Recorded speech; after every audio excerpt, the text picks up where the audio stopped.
Try it right now.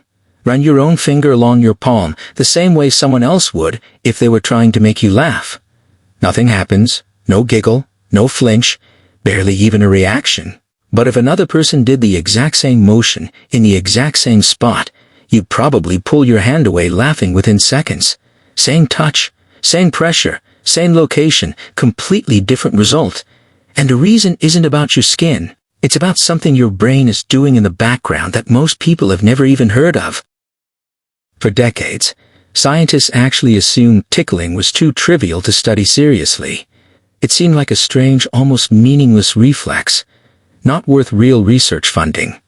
That changed once neuroscientists realized tickling wasn't testing your skin's sensitivity at all. It was accidentally revealing something much bigger: how your brain constantly predicts the consequences of your own actions before they even happen. Here's the core idea. Every time you move any part of your body, your brain doesn't just send a command and wait to see what happens. It simultaneously creates something researchers call a forward model, essentially a prediction of exactly what sensation that movement is about to produce. Before your finger even touches your palm, your brain has already calculated what that touch will feel like, its timing, its pressure, its exact location. This prediction system exists for a very practical reason.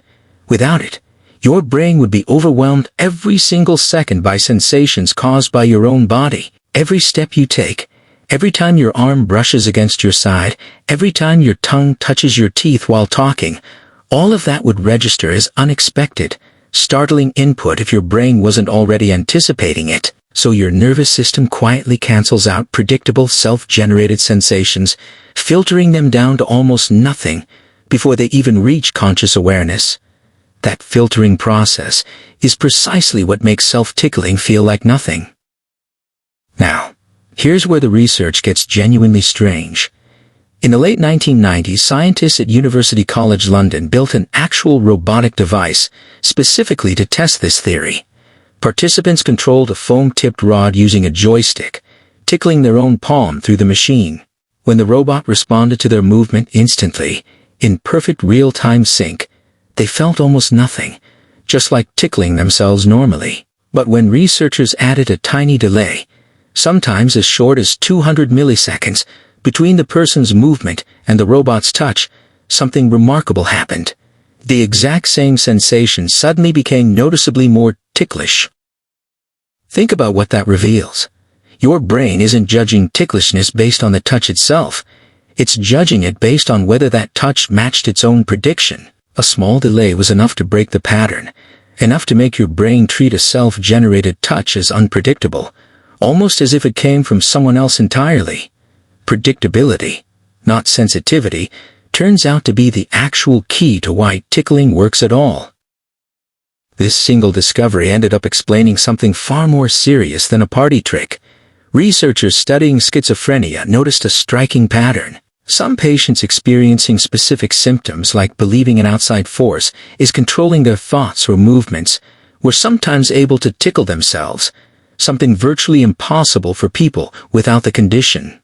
Scientists now believe this connects directly to a malfunction in that same self-prediction system. If the brain fails to correctly anticipate the consequences of its own actions, it may also fail to correctly attribute other thoughts and movements as being self-generated, which could help explain certain delusions of external control. In other words, the same tiny mechanism responsible for you not laughing when you tickle your own palm might be closely related to how your brain maintains a stable, coherent sense of being the one in control of your own body and mind. What feels like an amusing little quirk is actually a window into one of the most fundamental processes your brain performs, distinguishing self from everything outside of yourself thousands of times every single day without you ever noticing it happening. There's another layer to this too. Not all tickling is the same. Researchers distinguish between two very different types.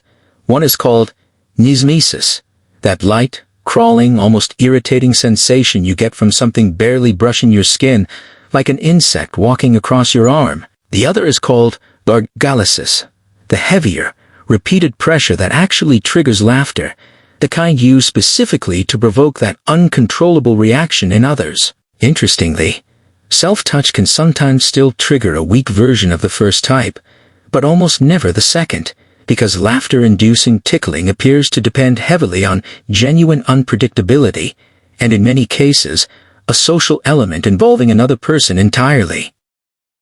That social element might not be accidental either. Some researchers believe tickling evolved as a survival mechanism, training young animals, including humans, to instinctively protect vulnerable areas of the body, the ribs, the neck, the underarms, all common tickle spots that also happen to be common targets in real physical confrontations. The laughter and reflexive flinching may have originally reinforced quick defensive reactions, turned playful over generations through repeated safe practice with trusted people.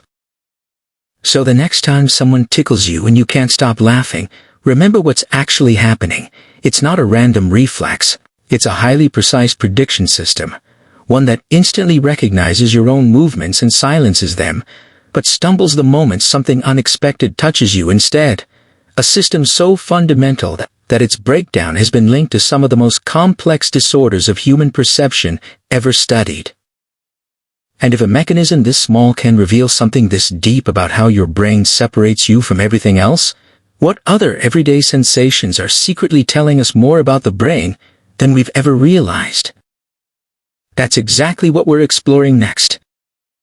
If this surprised you, make sure you're subscribed, because the smallest quirks in your own body often hide the biggest secrets in neuroscience.